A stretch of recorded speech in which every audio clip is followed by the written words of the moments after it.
നിങ്ങളും പ്രാർത്ഥിച്ചുകൊണ്ടിരിക്കണം. ഈ രാത്രി മറ കീറുന്ന രാത്രിയായിരിക്കണം. 4 പോയിന്റ് കിട്ടിയോ 6 പോയിന്റ് കിട്ടിയോ എന്നുള്ളതല്ല. ചില മറ കീറി ഈ രാത്രി നമ്മളെ സ്വതന്ത്രരായി പുറത്തു കൊണ്ടുവരണം. മറയ്ക്കകത്തിന് ജീവിക്കരുത്. സത്യത്തിൻ്റെ പക്ഷത്ത് നമുക്ക് നിൽക്കാൻ ഇടയാകേണ്ടതിനായി അതിനുവേണ്ടി നമുക്ക് ഒരുമിച്ചൊരു ടീമായി നിൽക്കാം. അപ്പോസ്തല പ്രവൃത്തിയിൽ നിന്നാണ് ഈ രാത്രിയിലെ സന്ദേശത്തിന് ആധാരമായിരിക്കുന്ന വാക്യം വായിക്കാൻ പരിശുദ്ധാത്മാവിനെ പ്രേരിപ്പിച്ചിരിക്കുന്നത്. 12-ാം അധ്യായത്തിൻ്റെ 6-7 വാക്യങ്ങൾ. 12-ാം അധ്യായം 6-7 വാക്യങ്ങൾ. നിങ്ങൾ ആരെങ്കിലും ഒരാൾ സ്വതന്ത്രം ശബ്ദം ഉയർത്തി സഭയെ വായിച്ചു കേൾപ്പിക്കുക. 12-ാം അധ്യായത്തിൻ്റെ 6-7 വാക്യങ്ങൾ അപ്പോസ്തല പ്രവൃത്തി വായിച്ചാട്ടെ. ഹെരോദാവ് അവനെ ജനത്തിന്റെ മുൻപിൽ നിർത്തുവാൻ ഭാവിച്ചതിന് തലേ രാത്രിയിൽ 2 ചങ്ങലയാൽ ബന്ധിക്കപ്പെട്ടവനായി 2 പടയാളികളുടെ നടുവിൽ പത്രോസ് ഉറങ്ങുകയായിരുന്നു. അടുത്തത്, വാതിലിന്റെ മുൻപിൽ കാവൽക്കാർ കാരാഗൃഹം കാത്തുകൊണ്ടിരുന്നു. പെട്ടെന്ന് കർത്താവിന്റെ ദൂതൻ അവിടെ പ്രത്യക്ഷനായി. അറയിൽ ഒരു വെളിച്ചം പ്രകാശിച്ചു.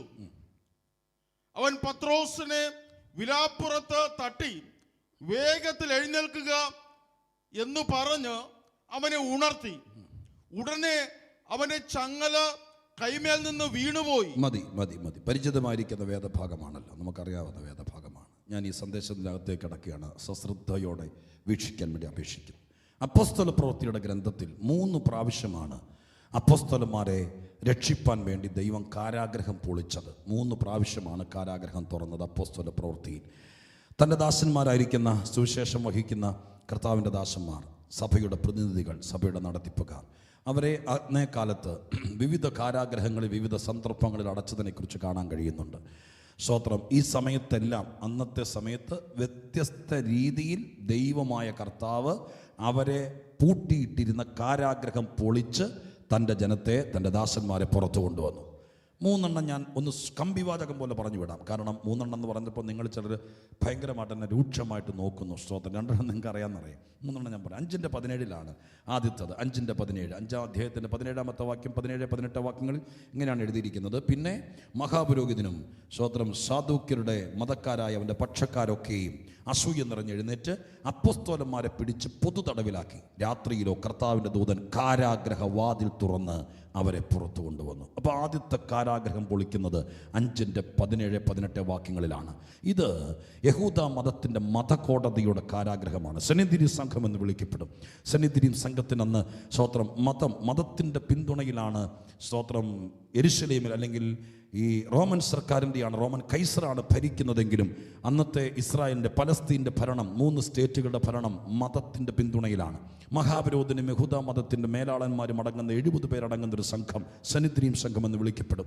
അവരാണ് ന്യായപ്രമാണത്തിൻ്റെ കീഴെയുള്ള ഒരാളെ സ്തോത്രം പൊതുകോടതി വിസ്തരിച്ച് വിധിച്ചാലും ആ വിധി നടപ്പാക്കണോ വേണ്ടയോ എന്ന് തീരുമാനിക്കുന്നത് സ്തോത്രം മഹാപുരോഹിതനാണ്. അദ്ദേഹമാണ് സെനദ്രിം സംഘം എന്നറിയപ്പെടുന്ന മതകോടതിയുടെ ജഡ്ജി. സ്തോത്രം. അതുകൊണ്ട് യേശുക്രിസ്തുവിനെ വിട്ടയക്കാൻ വേണ്ടിയിട്ടാണ് പീലാത്തോസ് വിധിച്ചതെന്ന് അപ്പോസ്തല പ്രവൃത്തി 2-ാം അധ്യായത്തിനകത്ത് പത്രോസിൻ്റെ പ്രഭാഷണം നിങ്ങൾ പരിശോധിച്ചാൽ കാണാൻ കഴിയുന്നുണ്ട്. സഭയുടെ 1-ാമത്തെ പ്രസംഗം പത്രോസ് പ്രസംഗിക്കുമ്പോൾ അതിൻ്റെ ദൃക്സാക്ഷിയാണ് പത്രോസ്. സ്തോത്രം. നമ്മളൊക്കെ വായിച്ചതും കേട്ടതുമാണ്. പത്രോസ് അതിൻ്റെ ദൃക്സാക്ഷിയാണ്. ദൃക്സാക്ഷിയായിരിക്കുന്ന വിസ്താരവും സ്തോത്രം വിചാരണയും വിധി പറയുന്ന അന്നത്തെ ജഡ്ജിയായിരിക്കുന്ന ഗവർണർ പീലാത്തോസിൻ്റെ മുഖഭാവവും അദ്ദേഹം യേശുവിൻ്റെ അടുക്ക് പോയി ചോദിച്ച ചോദ്യങ്ങളൊക്കെ ദൂരവേ ദർശിക്കുന്നുണ്ട് പത്രോസ്. അവസാന വിധി ഇങ്ങനെയാണ് പറഞ്ഞത്. സ്തോത്രം. യേശുവിനെ വിട്ടയക്കാൻ വേണ്ടി വിധിച്ചു പീലാത്തോസ്. വിട്ടയക്കാൻ വേണ്ടി ഗവർണർ, അല്ലെങ്കിൽ അന്നത്തെ കോടതിയുടെ സുപ്രീം ജഡ്ജി വിധിച്ച പ്രതിയെ പിന്നെ ആരാണ് ക്രൂശിക്കാൻ വേണ്ടി വിധിച്ചത്? അതറിയണമെങ്കിൽ സുവിശേഷങ്ങൾ 4 അവസാനത്തെ ഭാഗത്ത് യേശുക്രിസ്തുവിൻ്റെ വിചാരണയും വിസ്താരവും കഷ്ടാനുഭവത്തെക്കുറിച്ചുള്ള ഭാഗങ്ങളും നിങ്ങൾ 4 സുവിശേഷത്തെയും കൂടി ചേർത്ത് വെച്ച് വായിക്കണം. അങ്ങനെ വായിക്കുവാണെങ്കിൽ ഒരുപക്ഷെ ഞാൻ പറയുന്നത് പോലെ ആയിരിക്കും നിങ്ങൾക്ക് അതിൻ്റെ ഗഹനമായിരിക്കുന്ന കാര്യം മനസ്സിലാക്കാൻ കഴിയുന്നത്. യേശുവിനെ വിസ്തരിക്കുകയാണ്. വിസ്തരിക്കുന്ന സമയത്ത് പീലാത്തോസ് പലവട്ടം ചെന്ന് ചോദിച്ചു, നിന്നെ രക്ഷിപ്പാൻ എനിക്ക് അധികാരമുണ്ട്, നീ ഒന്ന് വാ തുറക്ക്, നീ പറ. സ്തോത്രം. നീ ആരാന്ന് പറ. യേശു മിണ്ടുന്നില്ല. സ്തോത്രം. മൗനമായിരിക്കുകയാണ്. ആ സമയത്ത് സ്തോത്രം പീലാത്തോസ് അവസാനം റോമൻ ചമ്മട്ടി കൊണ്ട് അടിച്ച് വിട്ടയക്കാൻ വേണ്ടി കൽപ്പിച്ചു. സ്തോത്രം. യേശുവിനെ രക്ഷിപ്പാൻ വേണ്ടി ഭാവിച്ച് കൽപ്പിച്ചു.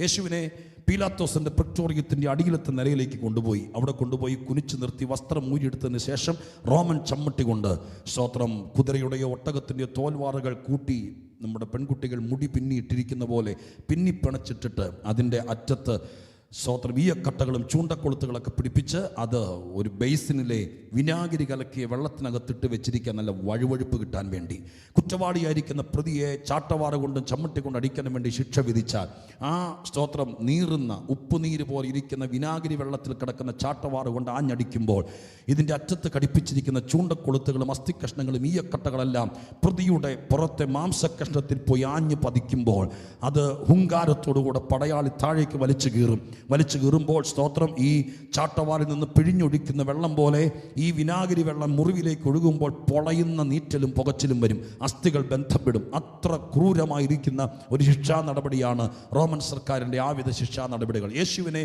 സ്തോത്ര ചമ്മട്ടി കൊണ്ട് അടിച്ചു. പ്രവാചകൻ പറഞ്ഞിരിക്കുന്നത് പോലെ ഒഴിവുകാരൻ നിലം ഉഴുതു മറച്ചിട്ടിരിക്കുന്ന പോലെ അടിച്ച് തകർത്തു. സ്തോത്ര അസ്ഥികൾ ബന്ധം വിട്ടു. അങ്ങനെ അസ്ഥികൾ ബന്ധം വിട്ടൊരു മനുഷ്യനെ നിങ്ങൾക്ക് ചിന്തിക്കാൻ പറ്റുമോ? വേദപുസ്തകം ഒരിക്കലും കള്ളം പറയില്ല. എന്നിട്ടും കർത്താവ് എഴുന്നേറ്റ് നിന്നതിനായി ഞാൻ ദൈവത്തെ സ്തുതിക്കുന്നു. അസ്ഥി ബന്ധം വിട്ട യേശു പിന്നെയും ആ കുരിശ് ചുമന്നെന്ന് പറയുന്നത് മനുഷ്യബുദ്ധിക്ക് നിരക്കുന്നതല്ല. ദൈവമായ കർത്താവ് അത് ചെയ്തതിനായി ദൈവത്തെ സ്തുതിക്കുകയാണ്. സ്തോത്ര ഹല്ലേലൂയ. അങ്ങനെ ചുമന്നു. അങ്ങനെ യേശുക്രിസ്തുവിനെ സ്തോത്രം ആ വിട്ടയക്കാൻ വേണ്ടി ചമ്മട്ടി കൊണ്ട് അടിച്ച് വിട്ടയക്കാൻ വേണ്ടി വിധിക്കുക. യേശു മരിച്ചില്ലെന്ന് യഹൂദന്മാർക്ക് ബോധ്യപ്പെട്ടു. തിരിച്ചു കയറി വരുമ്പോൾ രക്തപുളകിതനായി തല മുതൽ പാദം വരെ ആപാദ ചൂടൻ രക്തം ഊറ്റി ഒഴിക്കപ്പെട്ടവനായി യേശുവിനെ 2 പടയാളികൾ കൊണ്ടുവന്ന് പീലാത്തോസിന്റെ പ്രിറ്റോറിയത്തിനകത്ത് ഗ്യാലറിയിരിക്കുന്ന മഹാപുരോഹിതന്മാരും പുരോഹിതനും കള്ളസാക്ഷികളും അടക്കമുള്ള പരീക്ഷ സംഘത്തിന് മുമ്പിൽ നിർത്തിയപ്പോൾ യേശു മരിച്ചിട്ടില്ലെന്ന് അവർക്ക് മനസ്സിലായി. സ്തോത്രം. പെട്ടെന്ന് പീലാത്തോസ് എന്ന ഗവർണർ തൻ്റെ പരമാധികാരം കൊണ്ട് എഴുന്നേറ്റ് നിന്നിട്ട് പറഞ്ഞു, ഉത്സവം തോറും ഒരു പ്രതിയെ വിട്ടയക്കിയ പതിവല്ലേ? യേശുവിനെ നിങ്ങളുടെ തൃപ്തിക്ക് വേണ്ടി ചമ്മട്ടി കൊണ്ടടിച്ചിട്ടുണ്ട്, ഞാൻ യേശുവിനെ വിട്ടയക്കുന്നു എന്ന് പറഞ്ഞ മാത്രയിൽ അന്നത്തെ മഹാപുരോഹിതൻ എഴുന്നേറ്റ് നിന്നിട്ട് പറഞ്ഞു, പ്രഭോ, അങ്ങയുടെ മേശപ്പുറത്തിരിക്കുന്ന റോമൻ സർക്കാരിൻ്റെ നിയമസംഹിതക്കകത്ത് ഈ പ്രതി, യേശു എന്ന ഈ പ്രതി മരണശിക്ഷയ്ക്ക് വിധേയപ്പെടാൻ ഒരുപക്ഷെ നിയമം കാണില്ല. ഞങ്ങൾക്കൊരു പ്രമാണമുണ്ട്. മഹാദൈവം മോശയ്ക്ക് പർവ്വത മുകളിൽ വെച്ച് കല്ലിലെഴുതി കൊടുത്ത പ്രമാണം അനുസരിച്ച് ഇവൻ തന്നെത്താൻ ദൈവപുത്രനാക്കിയത് കൊണ്ട് യേശുവിനെ ക്രൂശിക്കുക, ബറാബാസിനെ വിട്ടുതരിക എന്ന് മഹാപുരോഹിതൻ എഴുന്നേറ്റ് പറഞ്ഞു. അതൊരു വിധി പറച്ചിലായിരുന്നു. ആ പറഞ്ഞ മാത്രയിൽ യേശുവിൻ്റെ മുഖത്തേക്ക് ദാരുണമായിട്ടൊന്ന് നോക്കിയിട്ട് പീലാത്തോസ് വെള്ളമെടുത്ത് കൈ കഴുകി ഒന്നും മിണ്ടാതെ തിരിഞ്ഞ് പ്രിറ്റോറിയത്തിൻ്റെ അടിയിലത്തെ നിലയിൽ തൻ്റെ ഓഫീസിലേക്ക് മടങ്ങിപ്പോയി. മഹാപുരോഹിതൻ്റെ വിധി കേട്ട് റോമൻ പട്ടാളവും ദൈവാലയത്തിലെ ചേകവരും കൂടി യേശുവിനെ കയ്യേറ്റു. അവിടെ നിന്ന് ബൃഹത്തായ വിലാപയാത്ര ഗോൽഗോഥാ കുന്നിലേക്ക് കൊണ്ടുപോവുകയാണ്. ഞാൻ ഇത്രയും പറഞ്ഞത്, സെനിദ്രീം സംഘത്തിന് അധികാരമുണ്ട്. സെനിദ്രീം സംഘത്തിന് ജഡ്ജിയുണ്ട്, കോടതിയുണ്ട്, ജയിലുണ്ട്. 5-ാം അധ്യായത്തിൻ്റെ 17-18 വാക്യങ്ങളിൽ മതകോടതിയുടെ ജയിലിലാണ് അപ്പോസ്തലന്മാരെ പിടിച്ചിട്ടത്. അന്ന് രാത്രി, ആ ഭാഗം നിങ്ങൾ വായിച്ചപ്പോൾ ശ്രദ്ധിച്ചെങ്കിൽ, അന്ന് രാത്രി ദൈവത്തിൻ്റെ ദൂതനെ ദൈവം പറഞ്ഞയച്ച് ദൂതൻ വന്ന് കാരാഗ്രഹം തുറന്നു എന്നാണ് 5:18 വായിച്ചത്. ദൂതൻ വന്നു കാരാഗ്രഹം കരിന്താഴ് പൊട്ടിച്ച് സാക്ഷ്യം കുളത്തൊക്കെ എടുത്ത് ദൂതൻ ഈ കാരാഗ്രഹത്തിൻ്റെ വാതിൽ തുറന്ന് അപ്പോസ്തലന്മാരെ പുറത്തിറക്കി വിട്ടു. സ്തോത്രം. ദൂതൻ വന്ന് കാരാഗ്രഹം തുറന്നു. ഞാൻ പറയുന്നത് ശ്രദ്ധിച്ച് കേട്ടിരിക്കണം. കാരാഗ്രഹം തുറന്നു, മതകോടതിയുടെ കാരാഗ്രഹം. അപ്പോസ്തല പ്രവൃത്തിയിൽ 2ാമത് കാരാഗ്രഹം തുറന്നത് നമ്മളിപ്പോൾ വായിച്ച അപ്പോസ്തല പ്രവൃത്തി 12-ാം അധ്യായത്തിലാണ്.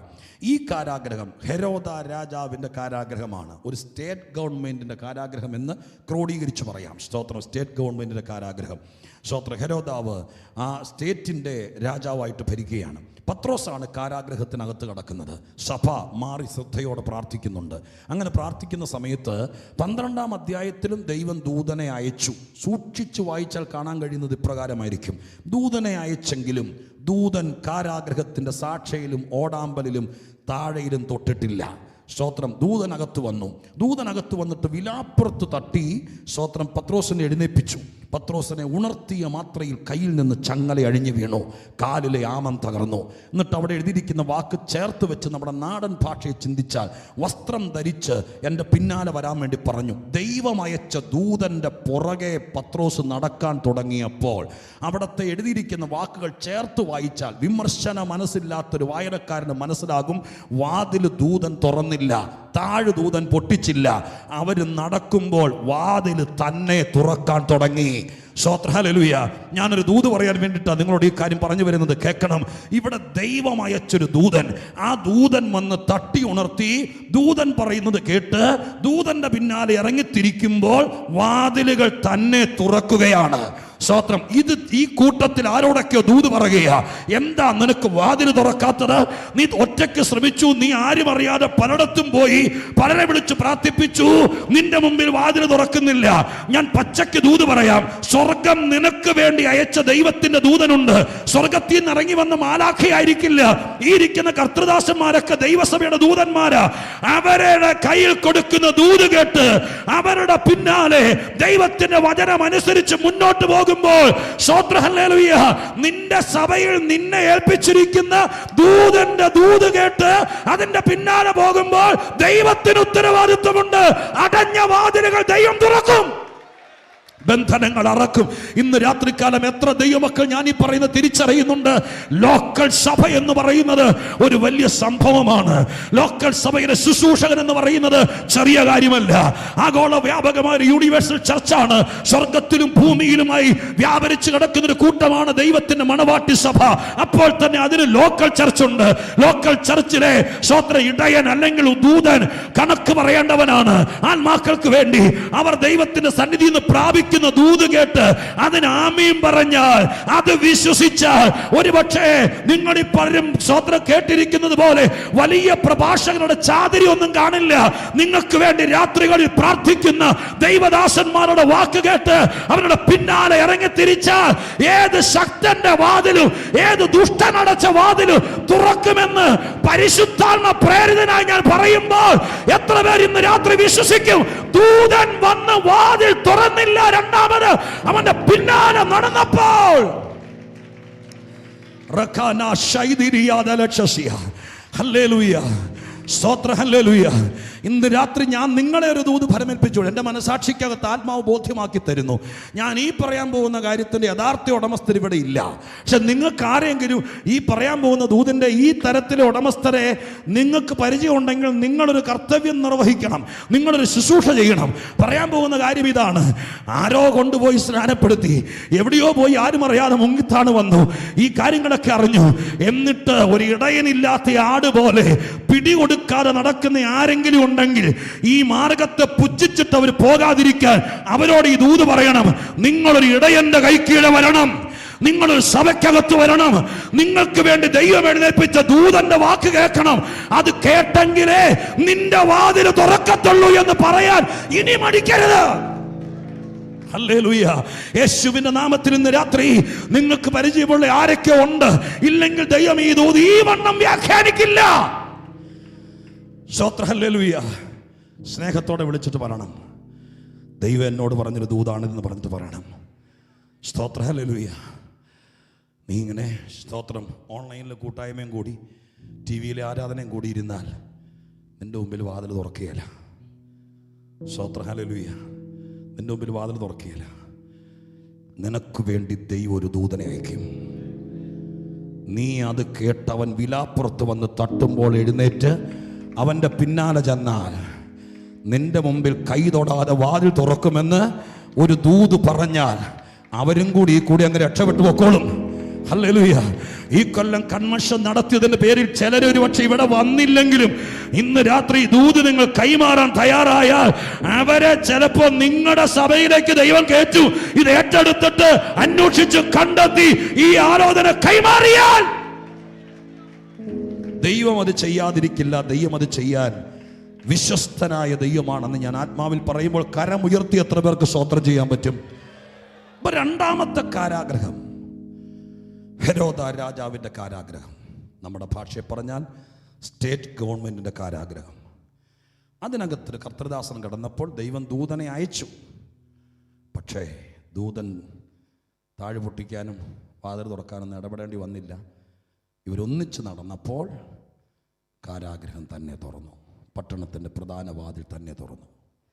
അടുത്ത കാരാഗ്രഹം അപ്പോസ്തല പ്രവൃത്തിയിലെ മൂന്നാമത്തെ കാരാഗ്രഹം നിങ്ങൾക്കറിയാം, 16-ാം അധ്യായത്തിലാണ്. ഇത് കേന്ദ്ര ഗവൺമെൻറ്റിൻ്റെ കാരാഗ്രഹമാണ്, റോമൻ കാരാഗ്രഹം. റോമിലല്ല കാരാഗ്രഹം, മാർസിഡോണിയയിലെന്നറിയാം. റോമൻ ഭരണം അന്ന് നടന്നുകൊണ്ടിരുന്നത് കോളനി പ്രദേശങ്ങളെ കൈയടക്കിക്കൊണ്ട് ആ നിലവാരത്തിലാണ്. ബ്രിട്ടീഷ് സാമ്രാജ്യം ഇന്ത്യ അടക്കം ഭരിച്ചു പോകുന്നത് പോലെ സ്തോത്രം റോമൻ ചക്രവർത്തി വിവിധ സ്ഥലങ്ങളിൽ കോളനികളെ വളഞ്ഞു വെച്ച് അവിടെ റോമക്കാരെ അടക്കമുള്ള ആളുകളെയും പട്ടാള ഭരണം നടപ്പാക്കുകയാണ്. അങ്ങനെ മാഴ്സിഡോണിയിൽ ദൈവത്തിൻ്റെ നിയോഗപ്രകാരം സ്തോത്രം പൗലോസ് സുവിശേഷ വേലയ്ക്കായി ചെന്നപ്പോൾ ചിലരുടെ ലാഭം പോയി എന്ന് കണ്ട് അവർ പിടിച്ച് അങ്ങനെ മൃഗീയമായി പീഡിപ്പിച്ച അനന്തരം കോടതിക്ക് വിട്ടുകൊടുക്കുകയാണ്. അങ്ങനെ കോടതി ജാമ്യമില്ലാ വകുപ്പുകൾ ചാർത്തി 16-ാം അധ്യായത്തിനകത്ത് റോമൻ കാരാഗ്രഹത്തിനകത്ത് പൗലോസിനെ അടക്കുകയാണ്. പൗലോസിനെ ശീലാസിനെ അന്ന് രാത്രി വിവിധ വകുപ്പുകൾ ചാർത്തി ശരീരമെല്ലാം അടിച്ചു കീറി പൊട്ടിച്ച് വസ്ത്രം ഉരിഞ്ഞെടുത്ത് അപമാനിച്ച് നാണം കെടുത്തി വെച്ചിരിക്കുക. സ്തോത്രം. രാത്രിയായി. കാരാഗ്രഹത്തിനകത്ത് കിടക്കുന്ന ക്രൂരന്മാരായിരിക്കുന്ന ജയിൽ പുള്ളികളെല്ലാം ഇവരെ ശ്രദ്ധിച്ചു. മുഖത്ത് നോക്കിയിട്ട് കള്ളലക്ഷണമില്ല, പക്ഷേ ഇവരാകപ്പാടെ തകർന്നിരിക്കുന്നു. സ്തോത്രം. ഇത് കണ്ട് നോക്കുക. രാത്രിയായപ്പോഴത്തേക്ക് അവർ ശ്രദ്ധിക്കുന്നുണ്ട്. സ്തോത്രം. ശ്രദ്ധിച്ചു കഴിഞ്ഞു. എല്ലാവരും അർദ്ധരാത്രിയായപ്പോൾ ഉറങ്ങേണ്ട സമയമായപ്പോൾ ഇവർ സ്തോത്രം പ്രാർത്ഥിച്ച് ഒന്ന് പാടി പ്രാർത്ഥിച്ചിട്ട് കിടക്കാമെന്ന് വിചാരിച്ചു. അവർ പാടി പ്രാർത്ഥിക്കുന്ന സമയത്ത് അവിടെ ശ്രദ്ധിച്ചാൽ കാണാൻ കഴിയുന്നു, ഇവിടെ ദൈവം ദൂതനെ അയച്ചില്ല. 5-ാം അധ്യായത്തിൽ ദൂതനെ അയച്ച ദൈവം, 12-ാം അധ്യായത്തിൽ ദൂതനെ അയച്ച ദൈവം, 16-ാം അധ്യായത്തിൽ ദൂതനെ അയച്ചില്ല.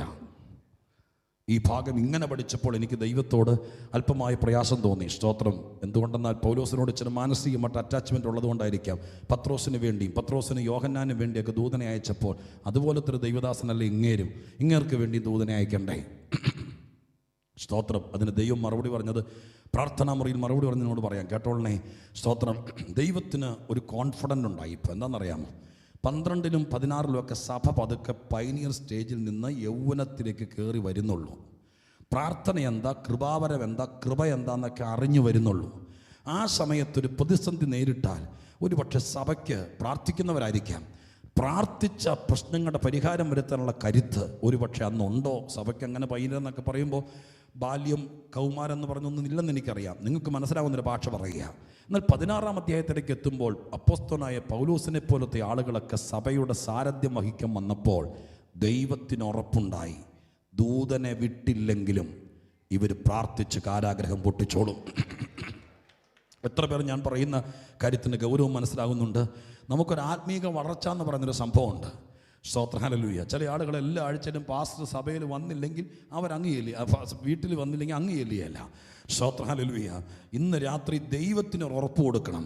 ഒരു കൊല്ലമൊക്കെ കർത്തൃദാസൻ ഞങ്ങളുടെ വീട്ടിൽ വന്നില്ലെങ്കിലും ഞങ്ങളാരും ദൈവകൃപയെന്ന് പോകില്ല. സ്തോത്രം. ഹല്ലേലൂയ. ഞങ്ങൾ ദൈവമായ കർത്താവേ, ഒരു ബേബി സിറ്റിംഗ് സ്റ്റേജ് അല്ല എല്ലാ കാലത്തും. ദൈവം നമ്മുടെ ആത്മീകത്തിൻ്റെ അളവ് പരിശോധിക്കുന്നുണ്ട്. 12-ാം അധ്യായത്തിൽ ദൂതനെ അയക്കണമായിരുന്നു. ഇന്ന് സഭ കരുത്താർജിച്ചു. ഇന്ന് അഭിഷിക്തന്മാർ ബലപ്പെട്ടു. അവർ ദൈവസന്നിധിയിൽ പ്രാർത്ഥിച്ചാൽ ദൂതൻ വന്നില്ലെങ്കിലും കാരാഗ്രഹം പൊട്ടുമെന്ന സ്ഥിതിയായി. ഇന്ന് രാത്രി ഞാൻ ചോദിക്കുന്നു, നിന്റെ സഭയുടെ കപ്പാസിറ്റി എങ്ങനെയുണ്ട്? നിന്റെ ശുശ്രൂഷയുടെ ബലം എങ്ങനെയുണ്ട്? സ്തോത്രം. ഹല്ലേലൂയ.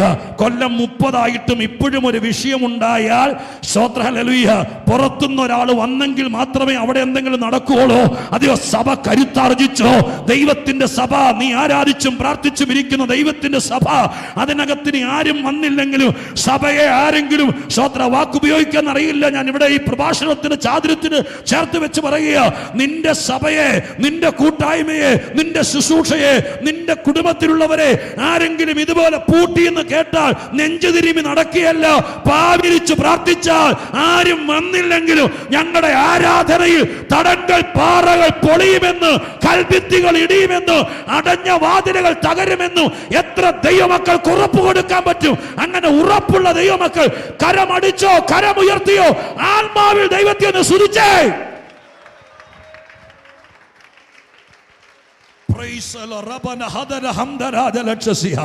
എല്ലാ കാലത്തും ആരെങ്കിലും പ്രാർത്ഥിച്ചെങ്കിലേ കാര്യം നടക്കുള്ളൂ എന്നല്ല. കാലം മാറുകയാ. 1-2 കൊല്ലങ്ങൾ നിന്നെ വീട്ടിലിരുത്തി പ്രാർത്ഥിപ്പിച്ചത് ഇനി ആരെ കൂടി കണ്ടില്ലെങ്കിലും നീയും നിന്റെ പിള്ളേരും കൂടി പ്രാർത്ഥിച്ചാൽ കോട്ട പൊളിയണം, ആ ബന്ധനം പൊളിയണം. എത്ര പേർക്ക് ദൂരം ഏറ്റെടുക്കാൻ പറ്റും? സ്വത്രം. പലരെ വിളിച്ചിട്ട് പ്രാർത്ഥിച്ചിട്ട് അടിയാത്തത്, പലരെ വീട്ടിൽ കൊണ്ടുവന്ന് താമസിപ്പിച്ച് പ്രാർത്ഥിച്ചിട്ട് പൊട്ടാത്തത്, നീ പ്രാർത്ഥിച്ചാൽ പൊട്ടുന്ന ഒരു സ്ഥിതിയിലേക്ക് എന്റെ ദൈവം നിന്നെ വളർത്തിക്കൊണ്ടിരിക്കുന്ന വിവരം ഇന്ന് രാത്രി അറിയാതെ പോകരുത്. ശക്തിയോടെ ഏറ്റെടുക്ക്. സഭകൾ ഉണരട്ടെ, സഭകൾ ജയം പ്രാപിക്കട്ടെ. ആരൊക്കെ നിന്റെ കുടുംബത്തിനെതിരെ ഏതൊക്കെ വിധത്തിൽ തേർവാഴ്ചകൾ അഴിച്ചുവിട്ടാൽ അതിനെ പ്രാർത്ഥനാ മുറിയിൽ വെച്ച് ആളുകൾ നോക്കി നിൽക്കുമ്പോ ചങ്ങലകൾ അഴിയുന്ന, ബന്ധനങ്ങൾ പൊട്ടുന്ന, കോട്ടകൾ തകരുന്ന ഒരു ഭയങ്കര ദൈവകൃപയുടെ വ്യാപാരം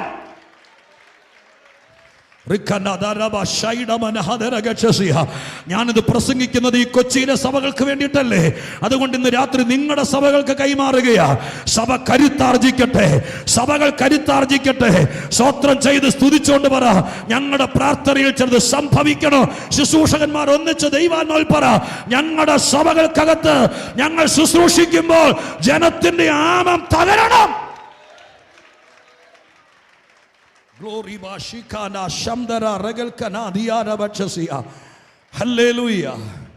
സ്തോത്രം ചെയ്യുന്നു. ഹല്ലേലൂയ.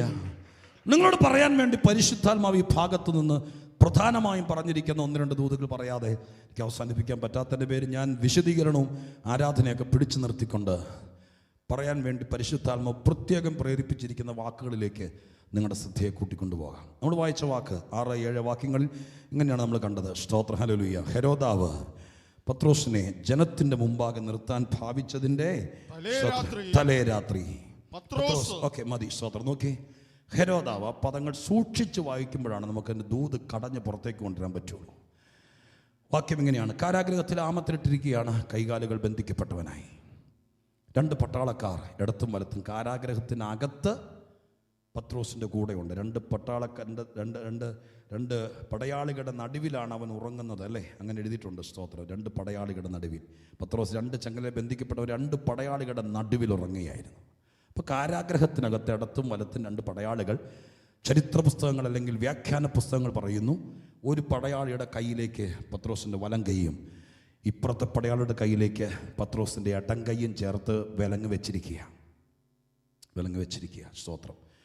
ക്രൂരരായ കുറ്റവാളികളെ ഒന്നിലധികം പ്രതികളുണ്ടെങ്കിൽ അങ്ങനെ സാധാരണ ചെയ്യാറുണ്ട്. സ്തോത്രം. ഹല്ലേലൂയ. ഇന്നലെയാണെന്ന് തോന്നുന്നു ടി വിയിലോ പത്രത്തിലോ കണ്ടു, തിരുവല്ലയ്ക്കടുത്ത് നടന്ന രാഷ്ട്രീയ കൊലപാതകത്തിലെ പ്രതികളെ പിടിച്ചപ്പോൾ ശ്രദ്ധിച്ചു, 2 പേരുടെയും കൊണ്ട് കൈ, ഒരുത്തൻ്റെ കൈ മറ്റവൻ്റെ കയ്യിലേക്ക് ചേർത്ത് വിലങ്ങ് വെച്ചിരിക്കുന്നത്. എന്നതുപോലെ പട്ടാളക്കാരൻ്റെ കയ്യിലേക്ക് വലത്തെ കൈയും ഇപ്പുറത്ത് പട്ടാളക്കാരൻ്റെ കയ്യിലേക്ക് ഇടത്തെ കൈയും വെച്ചിരിക്കുക. ഞാൻ ആ ഭാഗം വായിച്ചപ്പോൾ വാസ്തവത്തിൽ സ്തോത്രം ഹല്ലേലൂയ ദൈവത്തോടും ചോദിച്ചു, ഈ പട്ടാളത്തിൻ്റെ അല്ലെങ്കിൽ ഈ കാരാഗ്രഹത്തിനെ നടത്തിപ്പാനാണ് ചോദിച്ചു, പത്രോസിനെ ഇത്ര ശക്തമായൊരു ബന്ധവസ്ഥയിലിടത്തക്ക രീതിയിൽ ക്രിമിനലാണോ അദ്ദേഹം? ബാങ്ക് കുത്തിപ്പൊളിച്ചവനോ ബോംബ് വെച്ചവനോ വല്ലതും ആണോ? നിങ്ങൾ കണ്ടോ? സ്തോത്രം. ഇത്ര പട്ടാളക്കാരൻ്റെ കൈയോട് ചേർത്ത് ബന്ധിക്കത്തക്ക രീതിയിൽ അത്ര വലിയൊരു കുറ്റവാളിയാണോ അദ്ദേഹം? സ്തോത്രം. അത്രയും വലിയ കുറ്റം ചെയ്തില്ല, പിന്നെ എന്താ അങ്ങനെ ചെയ്തത്? എനിക്ക് തോന്നുന്ന കാര്യം പറയാം. പത്രോസിനെ കണ്ടപ്പോഴേ പിശാചിന് ഇവർക്ക് മനസ്സിലായി, ഇവനെ മിക്കവാറും ഇറക്കിക്കൊണ്ടു പോകാൻ ആൾ വരാൻ സാധ്യതയുണ്ട് എന്ന് പറഞ്ഞാൽ മനസ്സിലായി. സ്തോത്രം. ഹല്ലേലൂയ.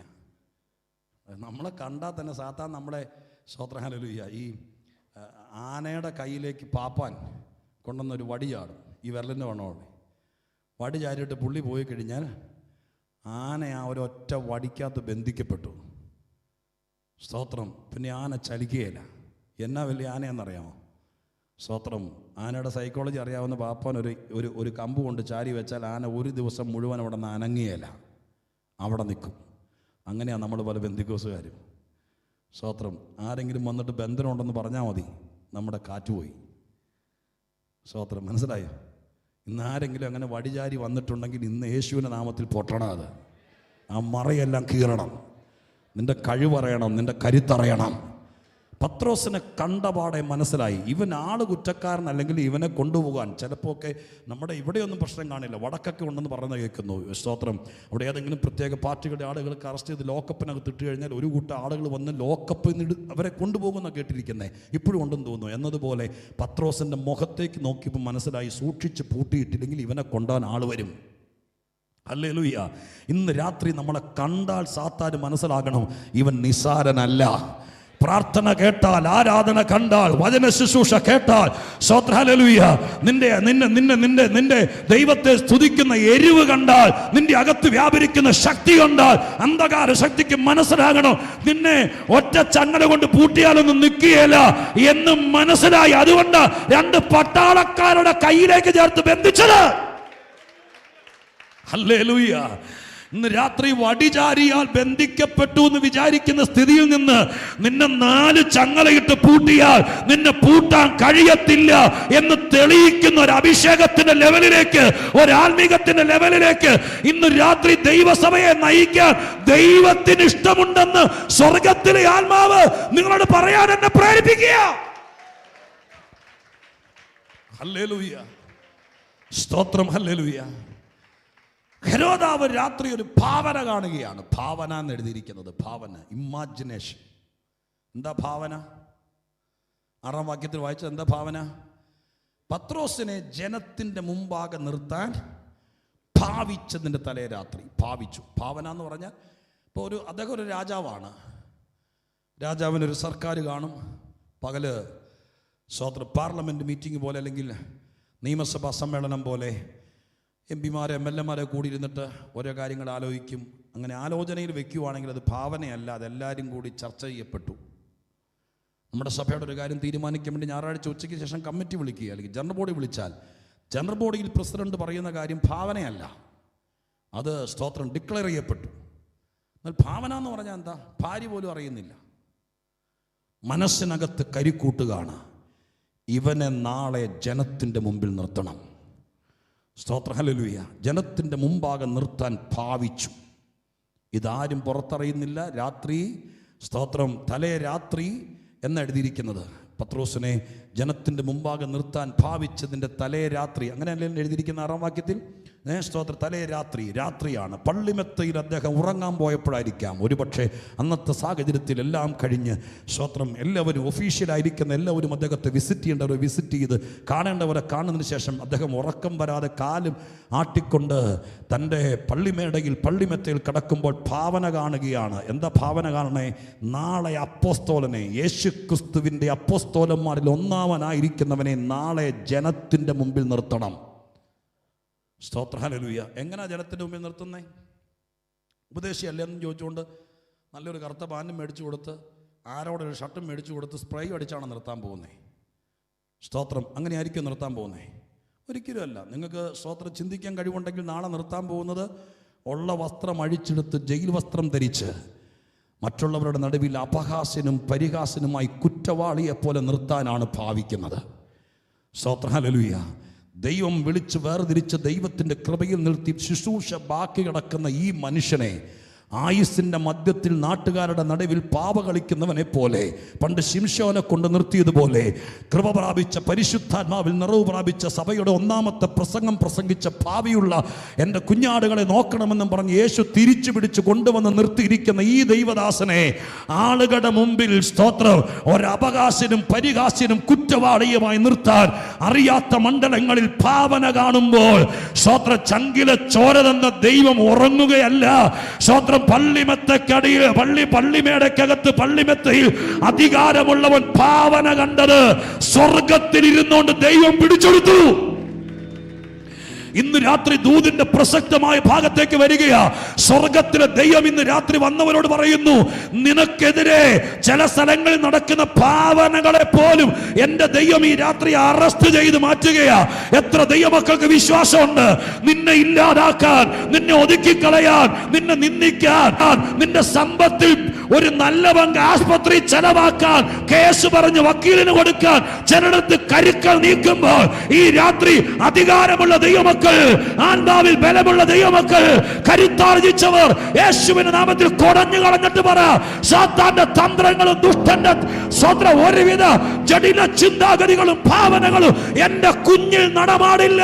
പഠിക്കാൻ പോയിരിക്കുന്ന തലമുറയിൽ ദുഷ്ടൻ കാണുന്ന ഭാവനകളെ ഈ രാത്രി ആരാധിക്കുന്ന കുടുംബങ്ങളിൽ നിന്ന് പറന്നു പോണം യേശുവിന്റെ നാമത്തിൽ.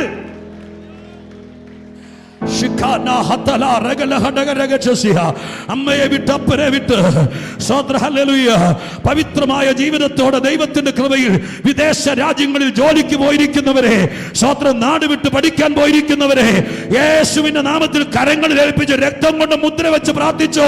ദുഷ്ടൻ ഭാവന കാണും. ഇന്ന് രാത്രി സാഫല്യമാക്കി കൊടുക്കാത്തൊരു ദൈവമുണ്ട്. ആ ദൈവത്തെ നമ്മൾ അപ്പ പിതാവേ എന്ന് വിളിച്ച് ആരാധിക്കുന്നത്. ആ ദൈവത്തിന്റെ കൃപയെ ഇന്ന് രാത്രി അടുത്തറിയുന്ന ദൈവമക്കൾ ആത്മാവിൽ സ്തുതിക്കണം.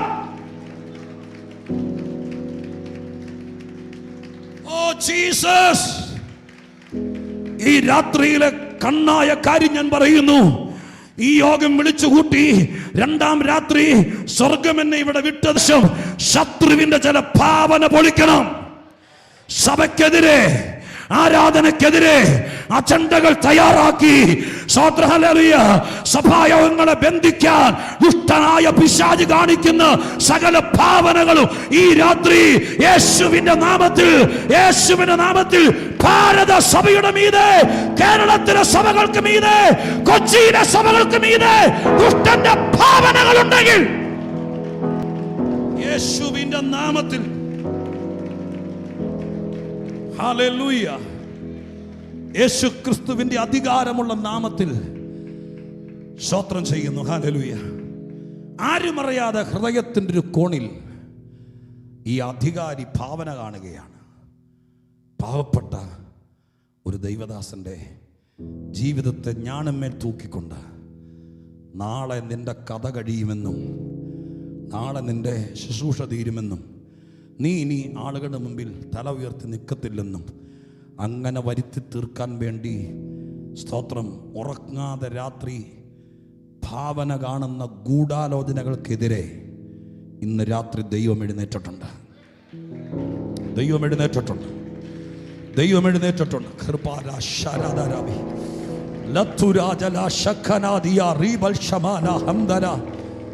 യേശുവിന്റെ നാമത്തിലെ ഭാവനകൾക്കെതിരെ ദൈവം എഴുന്നേറ്റിട്ടുണ്ട്. ഹല്ലേലൂയ. ഈ ഒരു അപാര കഴിവ് നമ്മുടെ ദൈവത്തിനുള്ളത് കൊണ്ടാണ് നമ്മളെ ആരൊക്കെ പിടിച്ചു നിൽക്കുന്നത്. സ്തോത്രം. ഹല്ലേലൂയ. നമുക്കെതിരെ, നമ്മുടെ കുടുംബങ്ങൾക്കെതിരെ, ശുശ്രൂഷയ്ക്കെതിരെ, സ്തോത്രം, ആത്മീകമായി ജീവിക്കുന്നവർക്കെതിരെയുള്ള സകല ഭാവനകളെയും ദൈവം പൊളിച്ചു കളയും. ഇതൊരു സ്ഥലത്തല്ല, പല സ്ഥലത്ത് സംഭവിച്ചിട്ടുണ്ട്. 2 വാക്ക് ഞാൻ വേണമെങ്കിൽ കൂട്ടി പറയാൻ വേണ്ടി തരാം. മത്തായിയുടെ സുവിശേഷം 1:19. മറിയെ യോസഫിന് വിവാഹ നിശ്ചയം ചെയ്തിരിക്കുക. സ്തോത്രം. യോസഫിന് വിവാഹ നിശ്ചയം ചെയ്യപ്പെട്ടിരിക്കുക. മറിയെ, യേശുവിൻ്റെ അമ്മ മറിയെ. അങ്ങനെ ഇരിക്കുമ്പോഴാണ് കർത്താവിൻ്റെ ദൂതൻ വന്നിട്ട് മറിയോട് പറയുന്നത്, കൃപ ലഭിച്ചവിടെ നിനക്ക് വന്ദനം, കർത്താവ് നിന്നോട് കൂടെയുണ്ട്. നീ ഗർഭിണിയാകും, ഒരു മകനെ പ്രസവിക്കാത്ത വിശുദ്ധ പ്രജയായിരിക്കും, അവന് യേശു എന്ന് പേരിടണം.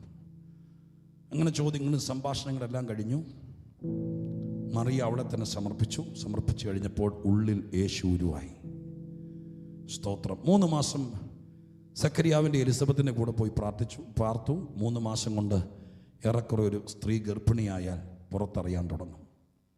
അങ്ങനെ വന്ന സമയത്ത് വിവാഹ നിശ്ചയം ചെയ്യപ്പെട്ടിരിക്കുന്ന യോസേപ്പ് പറഞ്ഞപ്പോൾ നിങ്ങൾക്കറിയാവുന്നതുപോലെ തന്നെ മറിയയ്ക്ക് ലോകാപവാദം വരുത്താതിരിക്കാൻ, സ്തോത്രം, ഗൂഢമായി ഉപേക്ഷിപ്പാൻ വേണ്ടി ഭാവിച്ചു എന്നെഴുതിയിരിക്കുന്നത്.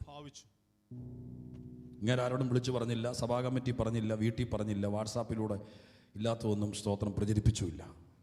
അയാൾ നീതിമാനായ എൻ്റെ പേരിൽ അയാൾ ഭാവിച്ചു, ഈ കല്യാണം വേണ്ട, ഇവളുമായിട്ടൊരു ജീവിതം വേണ്ട. പലവട്ടം ചിന്തിച്ചു. ലാസ്റ്റ് ഭാവിക്കുകയാണ്, ഡിവോഴ്സ് ചെയ്യാം, അല്ലെങ്കിൽ വിവാഹ നിശ്ചയത്തോടുകൂടി യഹൂദൻ്റെ വിവാഹത്തിൻ്റെ ഉടമ്പടികളൊക്കെ സൈൻ ചെയ്യപ്പെടും വിവാഹ നിശ്ചയത്തോടുകൂടെ. പിന്നെ ഒരു കൂടിച്ചേരൽ മാത്രമാണ് യഹൂദൻ്റെ കല്യാണത്തിന് വിവാഹം എന്ന സെറമണി. കൊടുക്കുവാങ്ങലുകളും ഒപ്പിടിയിലും തീരുമാനങ്ങളെല്ലാം വിവാഹ നിശ്ചയത്തിൽ കഴിയും. അതുകൊണ്ട് അവർ ഭാര്യ ഭർത്താക്കന്മാരെ ആയിത്തീർന്ന് ഒന്നിച്ചു കൂടിയില്ലെന്നുള്ളൂ. പിന്നെ അവരുടെ മതകോടതിയിൽ കൊടുത്തിട്ട് വേണം അത് വിഡ്രോ ചെയ്യാൻ വേണ്ടി. അതിനുകൊണ്ടാണ് അങ്ങനെ ഒരു പ്ലാൻ ചെയ്ത് മതകോടതി പോകണ്ടെന്ന് ഓർത്ത് പ്ലാൻ ചെയ്യുക. അങ്ങനെ ഇരിക്കണ സമയത്ത് ദൈവമല്ലേ ഇവിടെ ഉള്ളിൽ യേശു ഉരുവാകാൻ ഉത്തരവാദിയായത്. സ്തോത്രം. ഈ പെണ്ണ് പാവം ജീവിതത്തിലെ ഏറ്റവും വലിയ സന്തോഷമാണ്. പാവപ്പെട്ട വീട്ടിൽ പെൺകുട്ടിയുടെ കല്യാണം നടക്കുന്ന അവരുടെ ജീവിതത്തിലെ ഏറ്റവും വലിയ സ്വപ്നമാണ്. അവിടെ സ്വപ്നത്തിൻ്റെ ഏറ്റവും ചിറക് മുടക്കുന്ന സമയത്താണ് ചിറക് അരിയുന്നത് പോലൊരു തീരുമാനം ദൂരെ എവിടെയോ ഒരുത്തൻ്റെ ഹൃദയത്തിൽ ഭാവനയായിട്ട് മുട്ടിടുന്നത്. അത് സ്വർഗത്തിലിരുന്നുകൊണ്ട് ദൈവം കണ്ടു. ഇന്ന് രാത്രി ഞാൻ വീണ്ടും അതിനോട് ചേർത്ത് ദൂത് പറയുക. നിന്റെ കുഞ്ഞിൻ്റെ ജീവിതത്തിലെ ഏറ്റവും സുന്ദര നിമിഷങ്ങളെ ഇല്ലാതാക്കാൻ വേണ്ടി ആരോ ദൂരത്ത് ഭാവന കണ്ടുകൊണ്ടിരിക്കുമ്പോൾ ഇന്ന് രാത്രി എൻ്റെ ദൈവം ഇവിടെ വെറും വാക്കല്ല പറയുന്നത്, മറ കീറിക്കൊണ്ട്, നമ്മളറിയാത്ത മറ കീറിക്കൊണ്ട്, എന്തു സംഭവിച്ചു എന്നറിയാത്ത മറ കീറിക്കൊണ്ട് പരിശുദ്ധ ദൈവത്തിന്റെ മഹാപ്രവൃത്തി തന്നെ ഇവിടെ സംഭവിക്കുക. മറിയെ ഉപേക്ഷിക്കാൻ വേണ്ടി ഭാവിച്ചു. പെട്ടെന്ന് ദൈവം ദൂതനെ പറഞ്ഞയച്ചിട്ട് പറഞ്ഞു, യോസഫേ, മറിയെ നിന്റെ ഭാര്യയായി ചേർക്കാൻ ശങ്കിക്കണ്ട. സ്തോത്രം. അവൾ ഉൽപ്പാദിതമായിരിക്കുന്നത് വിശുദ്ധ പ്രജയാണ്. ദൈവം ഒരു വാക്ക് പറഞ്ഞാൽ മാറിപ്പോയ കല്യാണം തിരിച്ചു വരും. ഈ വാക്കുകളൊക്കെ ഇവിടെ ഉപയോഗിക്കുന്നത് ഒരു പൊതുവേദിയാണെന്ന് എനിക്കറിയാം. പക്ഷെ ഇവിടെ ഇരിക്കുന്ന ജനത്തിനുള്ള ദൂതല്ലേ വേണ്ടേ? സ്വർഗത്തിലെ ദൈവം പറയുന്നു, ഇതിനകത്തോ അല്ലെങ്കിൽ ഇത് ഹല്ലേലൂയ ഈ ലൈവിലൂടെ ദൂരത്തെവിടെയോ ഇരുന്ന് കാണുന്ന ഏതോ കുടുംബത്തോട് പറയുന്നു, നീ ദൈവത്തിനുള്ള ആളാണെങ്കിൽ, ദൈവത്തിൻ്റെ വഴി വിട്ടു പോകാതെ നീതിയോടെ കർത്താവിൻ്റെ സന്നിധി ജീവിക്കുന്ന ഒരാളാണെങ്കിൽ നിനക്കുള്ള ദൂത് പരിശുദ്ധാത്മാവ് ഈ അനുഗ്രഹിക്കപ്പെട്ട കൊച്ചിയിലെ ദൈവദാസന്മാർ കൂടി പണം മുടക്കി ചെലവഴിച്ച് ഈ ഹോൾ എടുത്ത് ഇതിനകത്ത് ദൈവദാസന്മാരെ വിളിച്ചു വരുത്തി ക്രമീകരിച്ചിരിക്കുന്ന യോഗത്തിൽ ഒരുപക്ഷെ ഭൂഖണ്ഡത്തിന്റെ ഏതോ അറ്റത്ത് അങ്ങ് അമേരിക്കയിലോ കാനഡയിലോ ഗൾഫ് രാജ്യങ്ങളിലോ വടക്കേ ഇന്ത്യയിലോ കേരളത്തിന്റെ ഏതോ സ്വന്തം വൻകിട പട്ടണത്തിലോ ഇരുന്നു കൊണ്ട് ഈ ദൂത് കേൾക്കുന്ന നിന്നോട് പറയുന്നു, മാറിപ്പോയ വിവാഹം പോലും തിരിച്ചു കൊണ്ടുവരാൻ കരുത്തുള്ള ദൈവമാണ് നമ്മുടെ ദൈവമെന്ന് ഞാൻ ഇവിടെ നിന്ന് നിങ്ങളെ കൈയടിപ്പിക്കാൻ പറയല്ല, ചിലത് മടങ്ങി വരാൻ വേണ്ടി പറയാ. ഹല്ലേലൂയ. നിനക്കൊരു ഉയർച്ച വരരുത്, നിനക്കൊരു സ്ഥാനം കിട്ടരുത്. സ്തോത്രം. ഹല്ലേലൂയ. നിന്റെ പേര് സജസ്റ്റ് ചെയ്യരുത്, നിന്റെ സന്തതിക്കൊരു പ്രൊമോഷൻ കിട്ടരുത്. സ്തോത്രം. നിന്നെ ഉയർത്തരുത്, നിന്റെ അവസരങ്ങളെ ബന്ധിക്കണമെന്ന് പറഞ്ഞുകൊണ്ട് സ്തോത്രം മനഃപൂർവ്വമായിട്ട് ആരൊക്കെയോ ഭാവന കണ്ട് അതിന്റെ കരുനീക്കം നടത്തുമ്പോൾ സ്തോത്രം അതിനിടയിൽ വാളിനും വാക്കിനും ഇടയിലെന്ന വണ്ണം സ്വർഗത്തിലെ ദൈവം തന്റെ ദൂതനെ അയച്ചിട്ട് പറഞ്ഞു, ഭാവനകൾ നടക്കില്ല, ഇത് എന്റെ മകളാണ്, എന്റെ മകനാണ്, എന്റെ ദാസനാണ് എന്ന് പറയാൻ ചങ്കൂറ്റമുള്ള ഒരു ദൈവത്തെയോ നമ്മൾ ആരാധിക്കുന്നത്. ഈ രാത്രി ദൈവസന്നിധിയിൽ ആത്മാവിൽ വിശ്വസിക്കണം. സ്വർഗത്തിലെ ദൈവം അതിന് കരുത്തും കഴിവുമുള്ള ദൈവമാണ്. മറ്റൊരു ഭാവന കൂടി പറയാം. അത് മത്തായി തന്നെയാണ്. മത്തായിയുടെ സുവിശേഷം 2-ാം അധ്യായത്തിനകത്താണ്, 13-ാമത്തെ വാക്യത്തിനകത്താണ്. അവിടെ പറഞ്ഞിരിക്കുന്ന വാക്കിങ്ങനെയാണ്, 2-ാം അധ്യായത്തിന്റെ 13-നകത്ത്. അവർ പോയ ശേഷം കർത്താവിന്റെ ദൂതൻ യോസഫിന് സ്വപ്നത്തിൽ പ്രത്യക്ഷനായി, അടുത്തത്, നീ എഴുന്നേറ്റ് ശിശുവിനെയും അമ്മയെയും കൂട്ടിക്കൊണ്ട് മിസ്രൈമിലേക്ക് ഓടിപ്പോയി, അടുത്തത്, ഞാൻ നിന്നോട് പറയും വരെ അവിടെ പാർക്കുക. അടുത്ത വാക്ക്, ഹെരോദാവ് ശിശുവിനെ നശിപ്പിക്കേണ്ടതിന് അവനെ അന്വേഷിക്കാൻ ഭാവിക്കുന്നു എന്ന് പറഞ്ഞു. അവനെ നശിപ്പിക്കാൻ വേണ്ടി അന്വേഷിക്കാൻ ഭാവിച്ചപ്പോഴേ സ്വർഗത്തിലെ റഡാർ അത് പിടിച്ചെടുത്തു. സ്തോത്ര. ഹല്ലേലൂയ. ഉലകത്തിലെ ഏറ്റവും ശക്തനായിരിക്കുന്നവന്റെ ഗവൺമെന്റിന്റെ സന്നാഹങ്ങളെക്കാൾ ശക്തമാണ് ദൈവരാജ്യത്തിലെ ശക്തി. നമ്മളിതിനെയൊക്കെ ചുമ്മാ വെറുതെ പാവപ്പെട്ടവന്റെ കൂട്ടമായി കാണുകയല്ല. എൻ്റെ ദൈവത്തിൻ്റെ ക്രമീകരണം പോലെ ലോകത്തിൽ ഒരുത്തിനും ക്രമീകരണം ഇല്ല. സ്തോത്ര. ഹല്ലേലൂയ. സ്തോത്ര. ഹല്ലേലൂയ. ലോക പോലീസ് എന്നറിയപ്പെടുന്ന അമേരിക്കയുടെ റഡാറുകളൊക്കെയാണ് ഏറ്റവും ശക്തമാണെന്ന് അറിയപ്പെടുന്നത്. സ്തോത്രം. ഇന്ന് രാത്രികാലം പറയാം, അവരുടെ ആകാശത്തുകൂടെ ഒരു പക്ഷി അനധികൃതമായിട്ട് പറന്നാൽ പോലും വൈറ്റ് ഹൗസിലെ റഡാറിൽ അത് തെളിയുമെന്നാണ് അവരുടെ വീരവാദം. ശരിയോ എന്ന് എനിക്കറിയില്ല.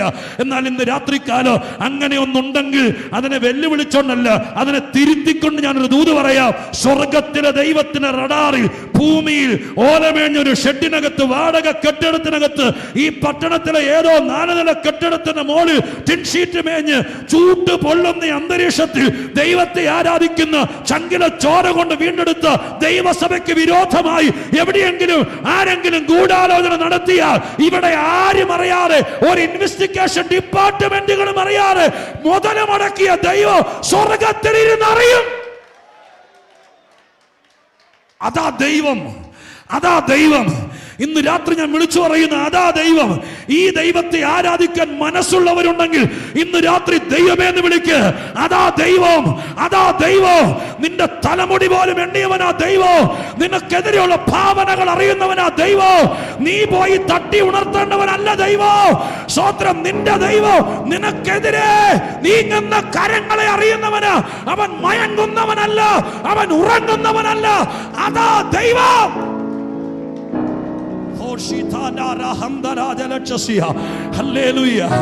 സംഭവിച്ചതിന് ശേഷം അയ്യോ സംഭവിച്ചെന്ന് പറയുന്നവനല്ല ദൈവം.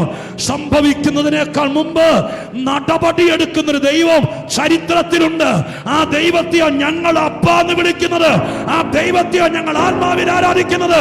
ഞങ്ങൾക്ക് ഒരുപാട് ദൈവങ്ങളില്ല, കുലദൈവങ്ങളില്ല, കുടുംബ ദൈവങ്ങളില്ല. ഒരേ ഒരു ദൈവമേ ഉള്ളൂ. ആ ദൈവം സകലത്തിനും മതിയായവൻ. ആ ദൈവം സകലത്തിനും മതിയായവൻ. കരമുയർത്തി കർത്താവിനെ നന്ദിയോടൊന്ന് സ്തോത്രം ചെയ്താട്ടെ. ശക്തമായിട്ടൊരു പ്രാവശ്യം കൂടെ സ്തോത്രം. ഹല്ലേലൂയ. പറയാൻ വേണ്ടി മനസ്സിലടുക്കി വെച്ച എല്ലാ ഭാഗമൊന്നും പറയാൻ പറ്റുമെന്ന് എനിക്ക് തോന്നുന്നില്ല. സ്തോത്രം. ഹല്ലേലൂയ. എങ്കിലും ഞാൻ ഒന്ന് രണ്ട് കാര്യം കൂടി വേഗത്തിൽ ഈ ഭാഗത്തു നിന്നുകൊണ്ട് പറഞ്ഞ് ഏറ്റവും പ്രധാനപ്പെട്ട കാര്യങ്ങൾ പറഞ്ഞ് അവസാനിപ്പിക്കാൻ വേണ്ടി ആഗ്രഹിക്കുകയാണ്. സ്തോത്രം. അങ്ങനെ ഭാവിച്ചതിൻ്റെ തലേ രാത്രി ദൈവം വിഷയത്തിൽ ഇടപെടുകയാണ്. സ്തോത്രം. ഹല്ലേലൂയ. നിങ്ങളെ ധൈര്യപ്പെടുത്താൻ വേണ്ടി എല്ലാ വിശ്വാസികളും യേശുക്രിസ്തുവിനെ രക്ഷകനായി സ്വീകരിച്ച എല്ലാ ആളുകളും അറിയാൻ വേണ്ടി ഞാൻ ഈ കാര്യം പറയുന്നു. നമ്മുടെ ആത്മബലം, നമ്മുടെ ശക്തി എന്ന് പറയുന്നത് നമുക്ക് വിഷയം ഉണ്ടോ എന്നുള്ളതല്ല വിഷയം, നമുക്ക് പ്രശ്നമുണ്ടോ എന്നുള്ളതല്ല വിഷയം. നമുക്കൊരു വിഷയമുണ്ടായാൽ ദൈവം നമ്മുടെ വിഷയത്തിനകത്ത് ഇടപെടുന്നുണ്ടോ ഇല്ലയോ എന്നുള്ളത് നിങ്ങൾ ശ്രദ്ധിച്ചോളണം. ദൈവം നിങ്ങളുടെ വിഷയത്തിൽ ഇടപെടുന്നില്ലെങ്കിൽ നമ്മൾ വളരെ ശ്രദ്ധിക്കണം. അല്ല, വിഷയമുണ്ട്, എതിരുകളുണ്ട്, ഒന്നിനു പുറകെ ഒന്നായി പ്രശ്നമുണ്ട്. ചിലപ്പോൾ ചെയ്യാത്ത കുറ്റത്തിന് ചിലർ കേസ് കൊടുത്തുന്നിരിക്കും. സ്തോത്രം. ചിലപ്പോൾ ഒരു ദിവസം പോലീസ് സ്റ്റേഷൻ്റെ വാതിൽക്ക് പോയി നിൽക്കേണ്ട വന്നിരിക്കും. ഇതൊക്കെ സ്വാഭാവികമാണ്. സ്തോത്രം. പക്ഷേ ഇങ്ങനെ വിഷയങ്ങളൊക്കെ ഉണ്ടെങ്കിലും അതിനകത്ത് ദൈവം ഇടപെടുന്നതിനകത്താണ് നമ്മുടെ ബലം ഇരിക്കുന്നത്. ഒരു പരാതി കൊടുക്കാതെ സ്വമേധയാ കേസെടുക്കുക എന്നൊരു വകുപ്പ് നമ്മൾ കേട്ടിട്ടുണ്ടോ? സ്വമേധയാ കേസെടുക്കാന്ന്. ഇപ്പം ബാലവേല എന്ന് പറഞ്ഞ വകുപ്പുണ്ട്. സ്തോത്രം. ബാലാവകാശ കമ്മീഷനല്ലേ, അങ്ങനെ ഒരു കമ്മീഷനുണ്ട്. അവരെന്ത് ചെയ്യുന്നു? ഒരു കൊച്ചിനെ ഉപദ്രവിച്ചെന്നോ അല്ലെങ്കിൽ കൊച്ചിനെ ഏതെങ്കിലും വീട്ടിൽ, സ്വന്തം മക്കളായിരിക്കാം അല്ലെങ്കിൽ സ്വന്തം വീട്ടിലായിരിക്കാം, എന്തെങ്കിലും സംഭവിച്ചെന്ന് അറിവ് കിട്ടിക്കഴിഞ്ഞാൽ ആരും പരാതി കൊടുത്തില്ലെങ്കിലും സ്വമേധയാ കേസെടുക്കും. സ്തോത്രം. അങ്ങനെ ഒരു വകുപ്പുണ്ട്. മനുഷ്യാവകാശ കമ്മീഷൻ സ്വമേധയാ കേസെടുക്കും. ആരും കൊടുത്തല്ല, ഇങ്ങനെ അറിഞ്ഞോ കേസെടുക്കും. ഇതുപോലെ ദൈവം തമ്പുരാൻ നമ്മൾ കേസ് കൊടുത്ത് പരാതി കൊടുത്ത് ഞങ്ങളെ പോലത്തെ ഉപദേശിമാരെല്ലാവരും വക്കീലാക്കിയിട്ടും ദൈവം കേസെടുക്കുന്നില്ല. സ്തോത്രം. അതൊരു പ്രശ്നമാണ്. എന്നാൽ ദൈവസന്നിധി ഞാൻ ഈ വേദപുസ്തകം പഠിച്ചപ്പോൾ കണ്ട കാര്യം പറയാം. നമ്മൾ വിട്ടാലും ദൈവം വിടാത്ത ചില കേസുകളുണ്ട്. ഒത്തിരി തെളിവുണ്ട്. ഒരെണ്ണം ഞാൻ പറയാം. സ്തോത്രം. മോശ കല്യാണം കഴിച്ചൊരു കൂശ്യസ്ത്രീയാണ്. അങ്ങനെ കല്യാണം കഴിക്കേണ്ടി വന്നു. സ്തോത്രം. മോശ നേതൃത്വത്തിലേക്ക് വന്നപ്പോഴത്തേക്കും കാലങ്ങൾക്ക് മുമ്പ് കല്യാണം കഴിച്ച് പിള്ളേരും ജനിച്ചു. ഇപ്പം മോശ ശുശ്രൂഷയിലേക്ക് വന്നപ്പോൾ സ്വന്തം കുടുംബത്തിനകത്ത് നിന്ന് മിരിയാം അഹരോനെയും കൂടി ഇളക്കിയിട്ട് രണ്ടുപേരും കൂടെ കൂശ്യസ്ത്രീ നിമിത്തം പ്രശ്നം ഉണ്ടാക്കി. മോശ അന്ന് പരാതി പറയാൻ പോലെ 3 ദിവസം വെള്ളം കുടിക്കാതെ ഉപവസിക്കാനും പോയില്ല, ഒന്നും പോയില്ല. നമ്മളാണെങ്കിൽ ഒരു 7 ഉപവാസത്തിൻ്റെ വകുപ്പുണ്ടത് അല്ലേ? സ്തോത്രം. ഇത്ര ഒരു കേസ് വീട്ടിൽ വന്നാൽ നമ്മൾ മിക്കവാറും ഒരു 7 ദിവസം ഉപവാസത്തിനുള്ള വകുപ്പുണ്ടത്. പക്ഷെ പുള്ളി അത് മൈൻഡ് ചെയ്തില്ല. പറഞ്ഞു, ചേച്ചി ശരിയാണ്, എന്നെ ഓമനിച്ച് വളർത്തിയതാണ്, ചേച്ചിക്ക് ഇഷ്ടപ്പെട്ട, ചേച്ചി എൻ്റെ കല്യാണം കൂടിയില്ല, ചേച്ചിക്ക് ആകരുത് പോലത്തെ ഒരു പെണ്ണായിരിക്കത്തില്ല എൻ്റെ ഭാര്യ. അതുകൊണ്ട് പുള്ളി അതിന് പിണങ്ങാനും പോയില്ല, ക്ലാരിഫൈ ചെയ്യാനും പോയില്ല, ഒന്നും മിണ്ടാതെ സൗമ്യനായി. അതുകൊണ്ടൊക്കെ ആയിരിക്കാം ദൈവം പുള്ളിക്ക് സർട്ടിഫിക്കറ്റ് കൊടുത്തത് ലോകം കണ്ടു വെച്ച ഏറ്റവും വലിയ സൗമ്യനാണ്. ഒന്നും മിണ്ടാൻ പോയില്ല, ഒന്നും മിണ്ടാതെ. പിന്നെ ഇവർ മിണ്ടാതിരിക്കും തോറും മിരിയാം വന്ന് കളിക്കുക. അപ്പോൾ ഒരു ദിവസം ദൈവം അങ്ങ് വന്നിട്ട് പറഞ്ഞു, മിരിയാമിനെ അഹരോനെ വിളിച്ചിട്ട് പറഞ്ഞു, വൈകുന്നേരം ആകുമ്പോൾ കൂടാരത്തിലേക്ക് വരണം എന്ന് പറഞ്ഞു. അങ്ങനെയല്ലേ നിങ്ങൾ വായിച്ചിരിക്കുന്നത്? മോശ ഉപവാസം എടുത്തില്ല, പ്രാർത്ഥിക്കാൻ പറഞ്ഞില്ല, ഉള്ള സ്ഥലത്തേക്കെല്ലാം പ്രയർ റിക്വസ്റ്റ് അയച്ചില്ല. ഉള്ളിയുടെ സൈലൻ്റായിരുന്നു. വൈകുന്നേരമായപ്പോൾ ദൈവം നേരിട്ട് വന്നിട്ട് പറഞ്ഞു, മിരിയാമനോട് പറഞ്ഞു അഹരോനെ വിളിച്ചിട്ട് കൂടാരത്തിലേക്ക് വരണമെന്ന്. പുറകെ മോശയോടും പറഞ്ഞു നീയും വരാൻ പറഞ്ഞു. എന്തോ പെട്ടു എന്ന് അവർക്ക് പിടി കിട്ടി, എന്താണെന്നറിയില്ല.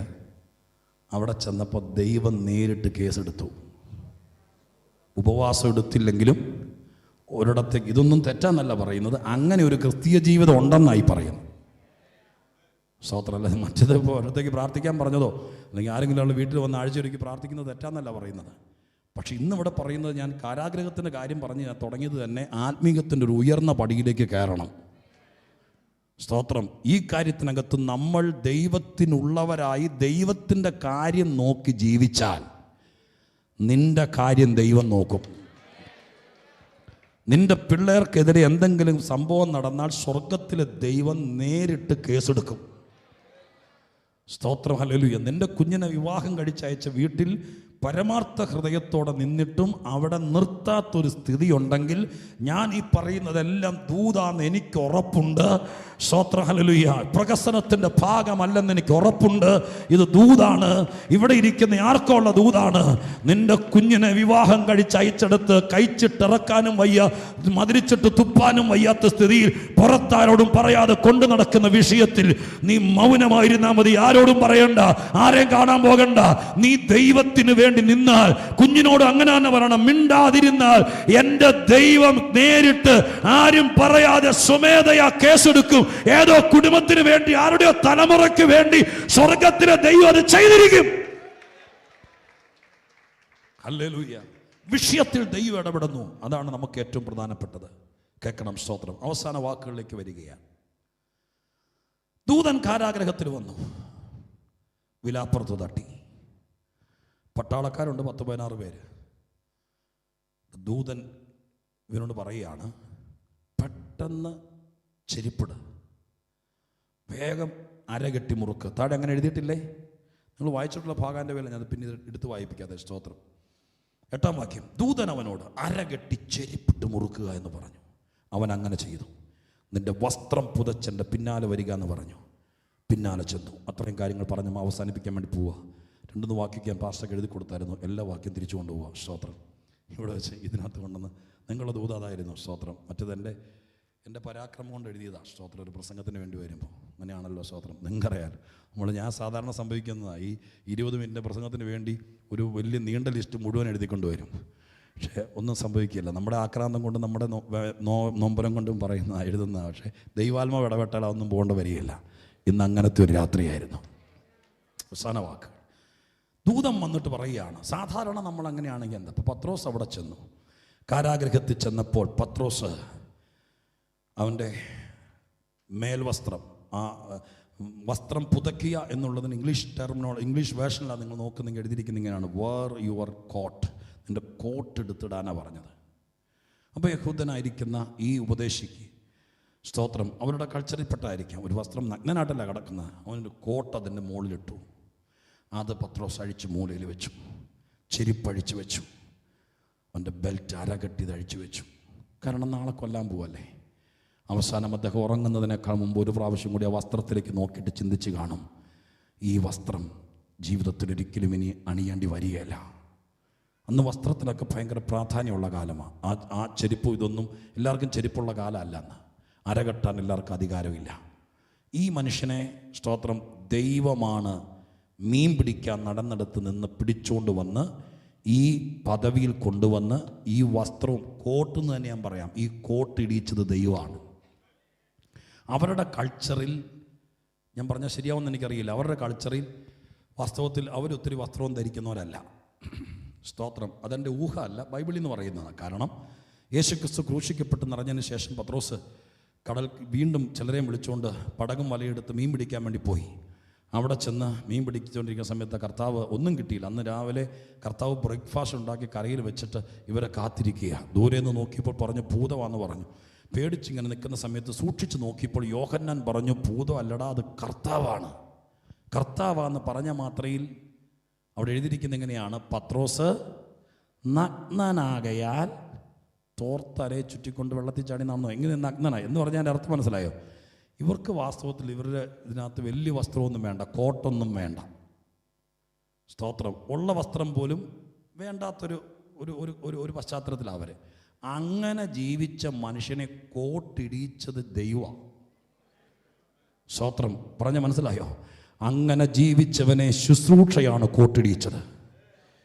സ്തോത്ര ഹല്ലേലൂയ. ചെരിപ്പിടാൻ എല്ലാവർക്കും ആ കാലത്ത് അവകാശമില്ല. പക്ഷെ ഇവനെ ചെരിപ്പിടിച്ചത് കർത്താവാണ്. അരകെട്ടുന്നത് അധികാരത്തിൻ്റെ ചിഹ്നമായിട്ട് വേദപുസ്തകത്തിൽ നിന്ന് വ്യാഖ്യാനിച്ചു കൊണ്ടുവരാം. ഇവൻ്റെ അരകെട്ടിച്ചത് ദൈവമാണ്. അങ്ങനെയാണെങ്കിൽ ദൈവം കൊടുത്ത ശുശ്രൂഷയുടെ അങ്കിയും ദൈവം കൊടുത്ത അധികാരത്തിൻ്റെ അരക്കെട്ടും ദൈവം കൊടുത്ത ശുശ്രൂഷയുടെ അല്ലെങ്കിൽ സുവിശേഷത്തിൻ്റെ ചെരിപ്പും ഇത് ഹെരോദാവിൻ്റെ കാരാഗ്രഹത്തിൽ വെച്ച് ഇനി ഒരിക്കലും ഇടേണ്ടി വരില്ലെന്ന് പറഞ്ഞ് ഇത് അഴിച്ചു വെപ്പിച്ചു. അഴിച്ചതാണെങ്കിലും അഴിച്ചു വെപ്പിച്ചതാണെങ്കിലും സ്തോത്രം ഇത് അഴിച്ചു വെപ്പിച്ചു. ദൈവത്തിൻ്റെ ദൂതൻ വന്ന് രക്ഷപ്പെടുത്താൻ നേരത്ത് സ്തോത്രം ചെരുപ്പും വടിയൊക്കെ കള രക്ഷപ്പെടാമെങ്കിൽ പട്ടാളക്കാർ എഴുന്നേക്കുന്നൊക്കെ ആകുമ്പോൾ വേണമെങ്കിൽ എൻ്റെ കൂടെ വരാനാ പറയേണ്ടത്. പക്ഷെ ദൂതൻ പറഞ്ഞു അഴിച്ചു വെച്ച ചെരുപ്പിടറ. സ്തോത്രം അഴിച്ചു വെച്ച അരകെട്ടിയിട്ട് വാ, അഴിച്ചു വെച്ച കോട്ടെടുത്തിടാൻ പറഞ്ഞു. ഇന്ന് രാത്രി ഇത് പറഞ്ഞ് കൺക്ലൂഡ് ചെയ്യാൻ വേണ്ടി പോവുക. ജീവിതത്തിൻ്റെ പ്രത്യേക സാഹചര്യത്തിൽ ദൈവം നിനക്ക് തന്ന ശുശ്രൂഷയുടെ അങ്കി നിന്നെ കൊണ്ട് അഴിപ്പിക്കാൻ പിശാച് നോക്കിയെങ്കിൽ ദുഷ്ടശക്തികൾ, അന്ധകാരത്തിന്റെ വ്യാപാരങ്ങൾ, സ്വർഗത്തിലെ ദൈവം നിന്റെ കൾച്ചർ മാറ്റി, നിന്റെ ഗതികേട് മാറ്റി, സ്വത്രഹലിലെ വിദ്യാഭ്യാസ യോഗ്യത പോലും ഇല്ലാതിരുന്ന എന്നെയും നിങ്ങളെയും സർവകൃപാലുവായ ദൈവം കോട്ടിടിച്ചെങ്കിൽ ഇന്ന് രാത്രികാലം എന്നെ കേൾക്കുന്ന പ്രിയപ്പെട്ടവരോട് ഞാൻ പരിശുദ്ധാത്മാവിന്റെ നിറവിൽ പറയാം, ദൈവം തമ്പുരാൻ കോട്ടിടിച്ചെങ്കിൽ ആ കോട്ടഴിക്കാൻ ഏത് ഹെരോദാവ് നോക്കിയാലും എന്റെ ദൈവം നിന്നെ ചെരിപ്പിടിച്ചെങ്കിൽ, എന്റെ ദൈവം നിന്നെ അരകെട്ടിയെങ്കിൽ, യേശുവിന്റെ നാമത്തിൽ നിന്നെ ദൈവം തന്നെ അരക്കെട്ടഴിച്ചെങ്കിൽ അത് ജീവിതത്തിന്റെ സാഹചര്യങ്ങളും സമ്മർദ്ദങ്ങളും കടഭാരങ്ങളും ബുദ്ധിമുട്ടുകളും ആർക്കോ നിന്റെ കുടുംബാംഗങ്ങളിൽ ഒരാൾക്ക് വന്ന് പാകപ്പെട നിന്റെ തല കുനിപ്പിച്ചെങ്കിൽ എല്ലാവരും സ്തോത്രം ചെയ്തുകൊണ്ടിരിക്കുക.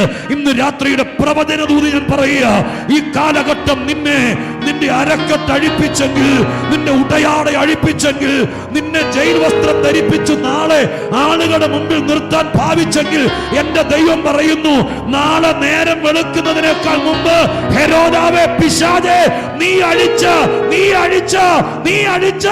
അവന്റെ അങ്കിയും അവന്റെ ചെരുപ്പും അവന്റെ അരക്കെട്ടും ഇടിവിച്ചോണ്ട് ഞാൻ എന്റെ ദാസനെ ശുശ്രൂഷയ്ക്ക് വീണ്ടും ഇറക്കുമെന്ന് പരിശുദ്ധാത്മാവ് ആരോടോ ദൂത് പറയാ. രോഗം നിന്റെ അരക്കെട്ടടിപ്പിച്ചെങ്കിൽ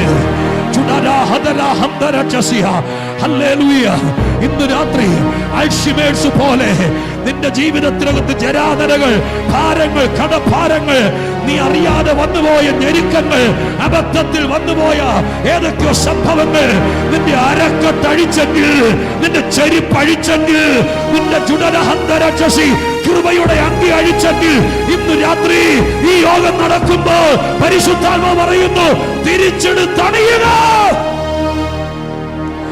ചേർന്ന് കരമടിച്ച് എല്ലാരും കൂടി ഒരുമിച്ച് സ്വർഗത്തിലെ ദൈവത്തിന്റെ സന്നിധി ഞാൻ ഈ ദൂത് കണ്ടുപിടിയ. ഇന്ന് രാത്രി നിങ്ങളെ എന്റെ ദൈവം എന്നോട് പറഞ്ഞു വിട്ടത്, നിങ്ങളുടെ അര കെട്ടിയിട്ട് വേണം എനിക്ക് വീട്ടിൽ പോകാൻ, നിങ്ങളുടെ ചെടി പിടിച്ചിട്ട് വേണം വീട്ടിൽ പോകാൻ. ഇന്ന് രാത്രി കാരാഗ്രഹത്തിലേക്ക് അന്ന് ദൂതനെ അയച്ചെങ്കിൽ കൊച്ചിയിലേക്ക് അയച്ച ദൈവത്തിന്റെ ദൂതനാണ് ഞാനെന്ന് അഹങ്കാരം പറയല്ല, ദൂത് പറയാ.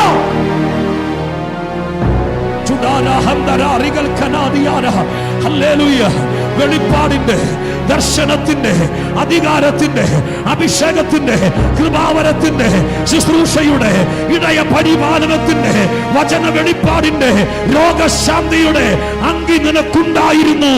അതിന്റെ അധികാരത്തിന്റെ നടുക്കെട്ട് നിനക്കുണ്ടായിരുന്നു. ഹല്ലേലൂയ. സുവിശേഷാത്മാവിന്റെ ഒരു ഷൂവ് നിനക്കുണ്ടായിരുന്നു. അത് അഴിപ്പിച്ച് നിന്നെ അപഹാസ്യനാക്കാൻ, പരിഹാസിയാക്കാൻ സാത്താൻ ഒരുക്കിയ ഭാവനകളാണ് ഈ രാത്രി സ്വർഗത്തിലെ ദൈവത്തിന്റെ ദാസന്മാരും സഭയും ഒന്നിച്ചുകൂടിയ രാത്രി ദൈവം പൊളിക്കുന്നത്. പോരാ. വീണ്ടും ജനിച്ചവർ, കൃപ ലഭിച്ചവർ, അധികാരം പ്രാപിച്ചവർ, ആത്മബലത്തോടെ സ്വോത്രം ചെയ്യുന്നവർ, മറകീറുന്ന ഈ രാത്രി, വചനം കൊണ്ട് മറകീറുന്ന ഈ രാത്രി സ്വർഗം നിന്നോട് പറയുന്നു, നിന്റെ ശുശ്രൂഷയുടെ അങ്കിയെടുത്ത് അണിയുക. നാളെയല്ല, ഇപ്പോൾ.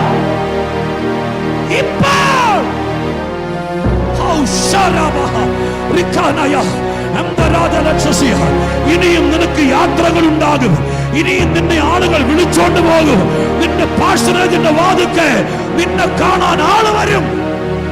ഇനി അത് സംഭവിക്കാതിരിക്കാൻ ഭാവന കണ്ട് ദുഷ്ടന്റെ തന്ത്രങ്ങളെ ഈ രാത്രി ജനം ആരാധിക്കുമ്പോൾ, കർത്തൃദാസന്മാർ സ്തോത്രം ചെയ്യുമ്പോൾ സ്വർഗത്തിലെ ദൈവം ജയമെടുക്കുക. പരിശുദ്ധനെ പരിശുദ്ധനെ സ്തോത്രം ചെയ്തോ, സ്തോത്രം ചെയ്ത് ആരാധിച്ചേ. ഞാൻ പ്രാർത്ഥിക്കാൻ പോകും ഓരോരുത്തർക്കായി, ഇവിടെ ഇരിക്കുന്ന ആരാധിക്കുന്നവർക്കായി, ദൂതിന്റെ ഉടമസ്ഥർക്കായി.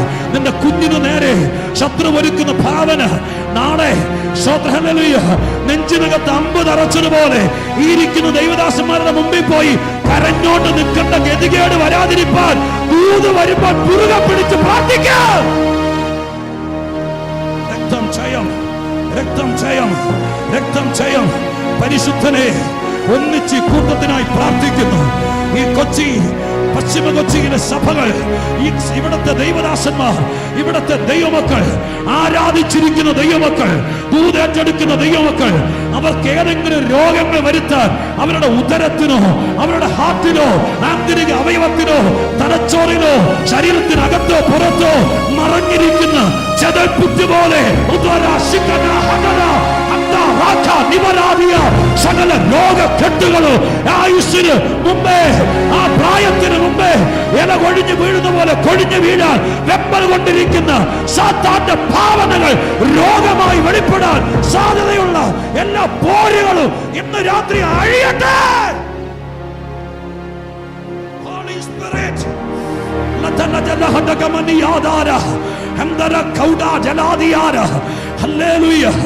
കുടുംബ കോടതിയുടെ വാതിക്കൽ നിന്നെ കൊണ്ട് നിർത്താൻ, ഹല്ലേലൂയ, പത്രോസിനെ നാളെ ജനത്തിന്റെ മുമ്പിൽ നിർത്താൻ ഭാവിച്ചതുപോലെ കുടുംബ കോടതിയുടെ വാതിക്കൽ കൊണ്ട് നിർത്താൻ, ഹല്ലേലൂയ, എന്റെ ദൈവം എന്നോട് ഉറക്കെ പറയാൻ പറയുന്നു. ഹല്ലേലൂയ, ഡയാലിസിസ് യൂണിറ്റിന്റെ മുമ്പിൽ കൊണ്ടുപോയി നിന്നെ ഒരു യൂറിൻ ബാഗ് പിടിച്ചോണ്ടിരുത്താൻ സാത്താൻ പ്ലാൻ ചെയ്തിട്ടുണ്ടെങ്കിൽ ഇന്ന് രാത്രി യേശുവിന്റെ നാമത്തിൽ, യേശുവിന്റെ നാമത്തിൽ അധികാരത്തോടെ രോഗശാന്തി ഏറ്റെടുക്കാൻ.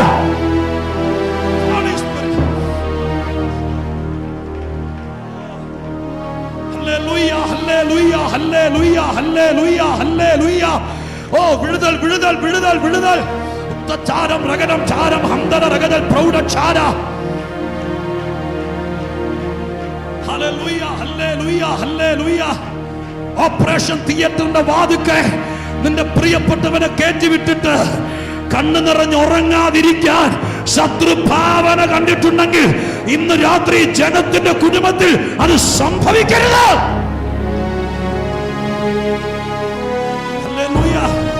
സൂപ്പർ സ്പെഷ്യാലിറ്റി ആശുപത്രിയുടെ മുമ്പിൽ, ക്യാൻസർ സെന്ററിന്റെ മുമ്പിൽ നമ്മുടെ കുടുംബത്തിലെ ഒരാളും പോയി നിൽക്കേണ്ടി വരരുത്. ഒരു കോടതിയിലും ഒരു പോലീസ് സ്റ്റേഷന്റെ മുമ്പിലും ഒരു പ്രതിയെ പോലെ തലകുനിച്ച് നിർത്താൻ നോക്കിയ ഭാവനകളെ എന്റെ ദൈവം പൊളിച്ചെങ്കിൽ ഇന്ന് രാത്രി ആരാധിക്കുന്ന സഭയോട് സ്വർഗം പറയുന്നു, അരിതാന്തരത്ത് നിർത്താൻ നിന്നെയും നിന്റെ കുഞ്ഞുങ്ങളെയും സാത്താൻ നോക്കിയാലും ഞാനത് സമ്മതിക്കുകയില്ല.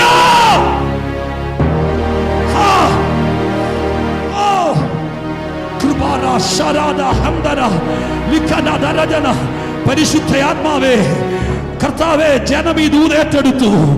ദൈവമേ, പരിശുദ്ധാത്മാവോട് സംസാരിച്ചു, അവരിത് ഏറ്റെടുത്തു. ആത്മാവിൽ നിറഞ്ഞ് ഞാൻ ഈ വിത്ത് ഇവിടെ വിതച്ചിട്ട് പോകുവാണപ്പാ, ഞാൻ ഈ വിത്ത് ഇവിടെ വിതച്ചിട്ട് പോകുക. ഇത് ആകാശത്തിലെ പറവകൾ കൊണ്ടുപോകരുത്, ഇത് മുള്ളിനിടയിൽ ഞെരുങ്ങരുത്, ഇത് പാറസ്ഥലത്ത് കെട്ടുപോകരുത്. ഇത് പശ്ചിമ കൊച്ചിയിലെ സഭകളിൽ 100 മേനി വിളയട്ടെ, വിളയട്ടെ. ഹല്ലേലൂയ. ബന്ധനത്തിന്റെ കാലം തീർന്നെന്ന് സാത്താൻ അറിയട്ടെ. നിന്റെ ഭാവന നടക്കില്ല പിശാചേ. ഇത് ചങ്കിലെ ചോര കൊണ്ട് യേശു വീണ്ടെടുത്ത സഭയാ. ഇത് അഭിഷേക തൈലം തലയിൽ വീണ് ദൈവത്തിന്റെ ദാസന്മാരാ, അവരുടെ കുടുംബാംഗങ്ങളാ. വിരോധമായ ഭാവനകളെ ദൈവം പൊടിച്ചിരിക്കുക. സ്തോത്രം. യേശുവിന്റെ നാമത്തിൽ തന്നെ കരമടിച്ച് കരമടിച്ച് കരമടിച്ച് ആത്മാവിൽ ശക്തിയോടെ സ്തോത്രം ചെയ്താലേ. ഹല്ലേലൂയ.